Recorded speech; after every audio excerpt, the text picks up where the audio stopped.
இது எல்லாம் நல்லா பொரிஞ்சு வந்த உடனே நம்ம எடுத்து வச்சுருந்த புளியை கரைச்சி இதில் சேர்த்தாச்சு. இது கூட நம்ம எடுத்து வச்சுருந்த தக்காளியும் சேர்த்து போட்டாச்சு. கருவேப்பிலை, கொத்தமல்லி, மிளகு, ஜீரகம், வெள்ளைப்பூடு எல்லாமே இதில் சேர்த்துட்டோம். இது லேசாக ஒரு கொதி வரும்போது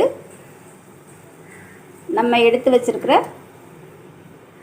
பருப்பு தண்ணியையும் இதில் சேர்த்துடலாம். நம்ம வதக்கி வச்சுருக்க வேப்பம்பூவையும் இதில் சேர்த்துடலாம். ரசம் ரொம்ப கொதிக்கக்கூடாது. லேசாக கொதி வந்த உடனே நம்ம உப்பை பாத்திரத்தில் போட்டு இந்த ரசத்தை அதில் ஊற்றி வச்சிடலாம். ரசம் கொதி வந்துருச்சு. இப்போது நம்ம இதை ஆஃப் பண்ணிடலாம்.